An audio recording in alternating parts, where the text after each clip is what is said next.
एकलव्य की गुरु भक्ति। एकलव्य महाभारत का एक पात्र है। वह हिरण्यधनु नामक निषाद का पुत्र था। एकलव्य को अप्रतिम लगन के साथ स्वयं सीखी गई धनुर्विद्या और गुरुभक्ति के लिए जाना जाता है। पिता की मृत्यु के बाद वह श्रृंगबेर राज्य का शासक बना। अमात्य परिषद की मंत्रणा से उसने न केवल अपने राज्य का संचालन करता है, बल्कि निषाद भीलों की एक सशक्त सेना और नौसेना गठित करके अपने राज्य की सीमाओं का विस्तार किया। महाभारत में वर्णित कथा के अनुसार एकलव्य धनुर्विद्या सीखने के उद्देश्य से द्रोणाचार्य के आश्रम में आया, किंतु निषाद पुत्र होने के कारण द्रोणाचार्य ने उसे अपना शिष्य बनाना स्वीकार नहीं किया। निराश होकर एकलव्य वन में चला गया। उसने द्रोणाचार्य की एक मूर्ति बनाई और उस मूर्ति को गुरु मानकर धनुर्विद्या का अभ्यास करने लगा। एकाग्रचित्त से साधना करते हुए अल्पकाल में ही वह धनुर्विद्या में अत्यंत निपुण हो गया।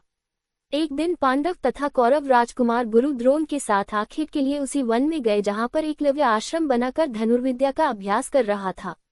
राजकुमारों का कुत्ता भटक कर एकलव्य के आश्रम में जा पहुंचा। एकलव्य को देखकर वह भौंकने लगा।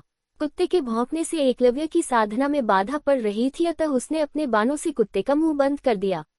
एकलव्य ने इस कौशल से बाण चलाए थे कि कुत्ते को किसी प्रकार की चोट नहीं लगी।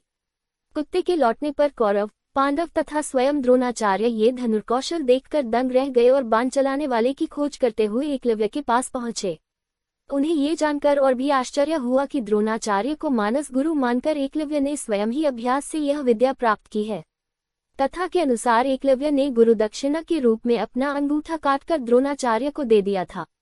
इसका एक सांकेतिक अर्थ ये भी हो सकता है कि एकलव्य को अति मेधावी जानकर द्रोणाचार्य ने उसे बिना अंगूठे की धनुष चलाने की विशेष विद्या का दान दिया हो। कहते हैं कि अंगूठा कट जाने के बाद एकलव्य ने तर्जनी और मध्यमा अंगुली का प्रयोग कर तीर चलाने लगा। यहीं से तीरंदाजी करने के आधुनिक तरीके का जन्म हुआ। निसंदेह ये बेहतर तरीका है और आजकल तीरंदाजी इसी तरह से होती है। वर्तमान काल में कोई भी व्यक्ति उस तरह से तीरंदाजी नहीं करता जैसा कि अर्जुन करता था।